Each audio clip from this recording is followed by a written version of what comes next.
here with my son, Randy. He wants to prove that he did not hit the policeman. He wants that closure. Did he or did he not? That is the question. And that's what we're here for, to prove his innocence. Randy was the child, the quietest child, the mannerest child. He always was home. He was the child that was never no trouble, never. You know, I have 7 children. 2015, I was going down to Montgomery, Alabama with my friend to celebrate my 5-year anniversary. I get a news feed. All I see is my child running up Walnut Street, and then my daughter says, Randy's in trouble. He hit a policeman. And my heart just sank, because I'm like 1,400 miles away. I'm gonna get home. I couldn't get home right away. So when I got home, I wanted to go sing. And he said, Mama, I don't know what happened. I said, son, why didn't you follow my direction? And he says, I don't know, Mama, but I'm sorry. And so, after I wanted to go see him, I started looking for a lawyer. And then I found a lawyer, and we started working on his case. They bounded him over at 15, and at 16, I lost my child for 4 years. I went up every 3 months for 4 years. I told my son, I said, look here, I want you to go to school.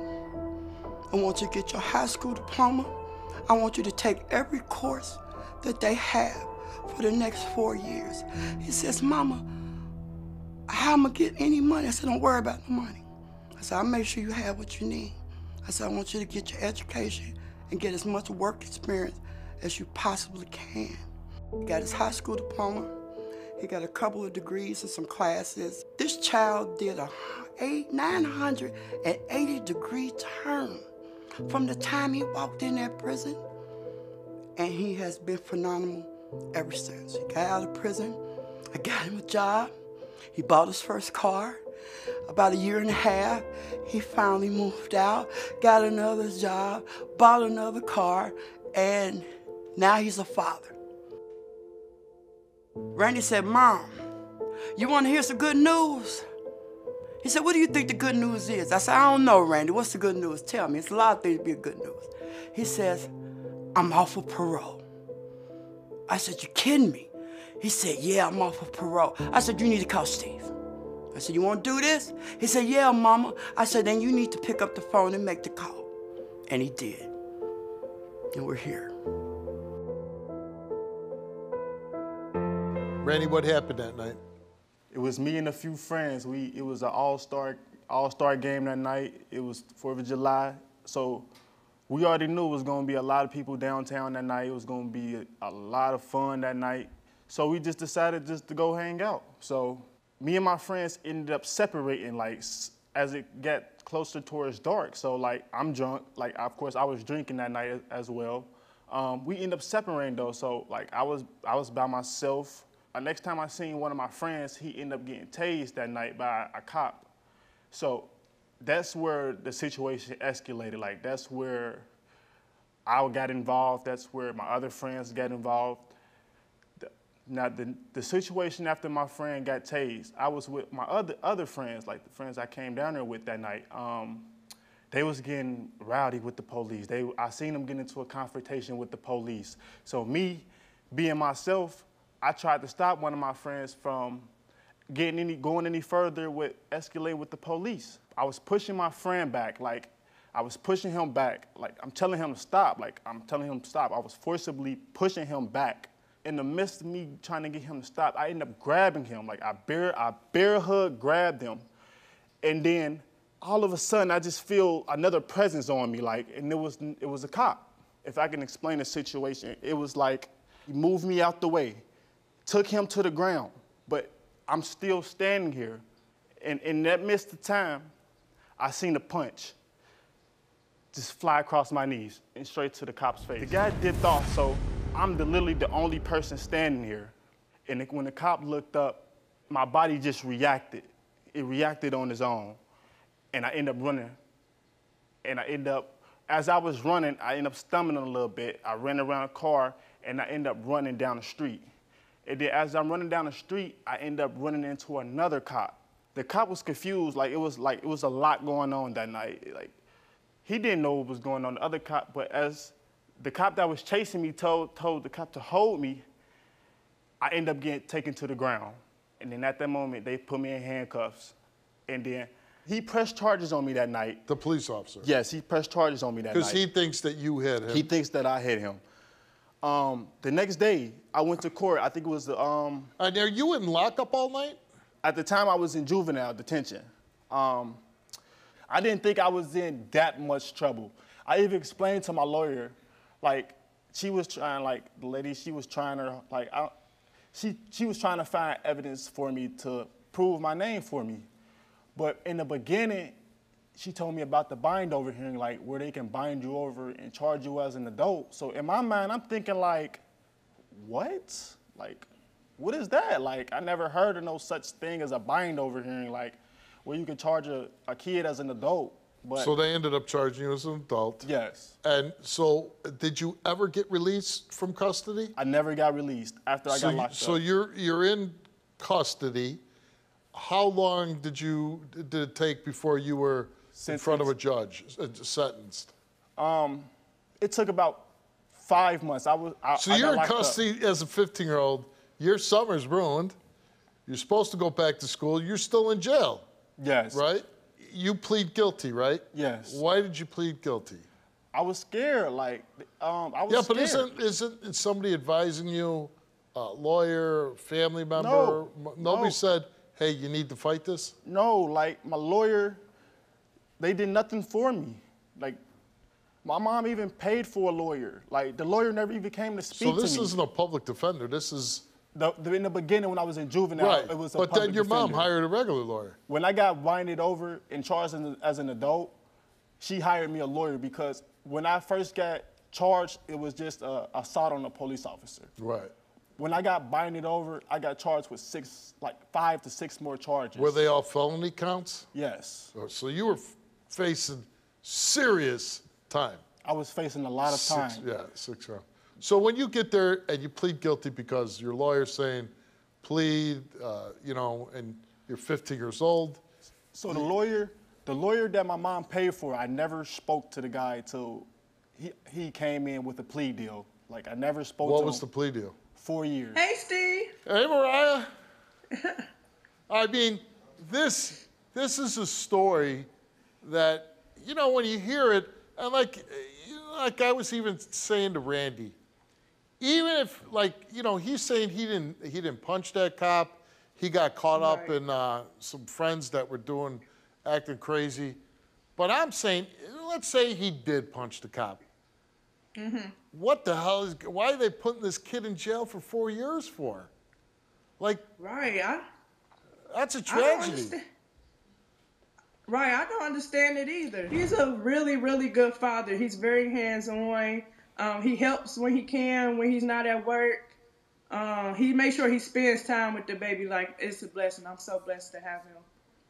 Why is today so important, Mariah? Because I want him to prove his innocence, and not even just for him, for our son. I want our son to grow up and watch this show and see that his father never gave up on speaking his truth. Yeah.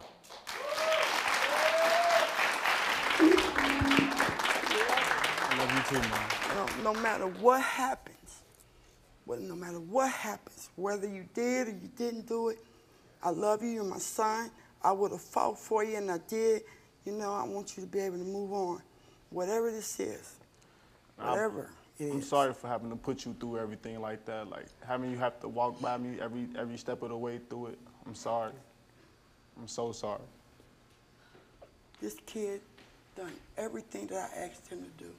And it's so weird because I said, son, you had to go to prison to do what I wanted you to do. How hard was that for you to see your 15-year-old son go to prison? When he went to prison, I went to prison. It was the hardest thing I've ever had the experience with any of my children. This is the child, I got 7 children. This is the child that I would never expect to go to prison. And I told my son, I said, you go to school, get your education, and take everything that they had to offer. You take it. You don't have to hold your head down. You hold your head up. You hold your head up. So Randy came here to take a lie detector test to clear his name. And we asked him, did you at any point make any forcible physical contact with any police officer at all on the night in question? He answered no, and the result of Randy's lie detector test is that he told the truth.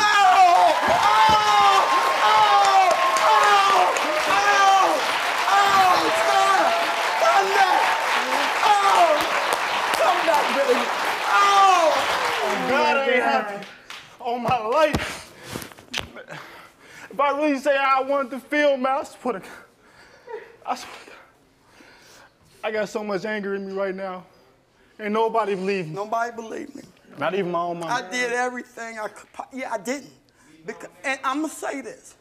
You know, yeah, my record ain't squeaky. And I know the law. And I know criminal behavior. And there was so much criminal behavior going on, I'm trying to read the body language. Okay, so when he's over, he just ran.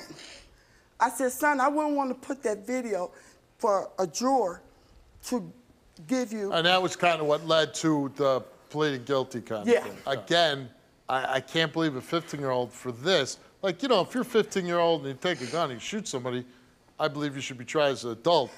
But when you're 15 years old and you punch somebody, you certainly shouldn't be tried as an adult. And, you know, I don't care who you're punching. 4 years in prison for a punch? I mean, give me a break. That's terrible. The guy that he didn't lied on my name. I had to sit here and let these people talk about me, bro, talking about I'm a menace to society. The man raised his hand, pointing me, talking about, yeah, that's him. He the one that did it. I had people lie on me. I had to sit there and listen.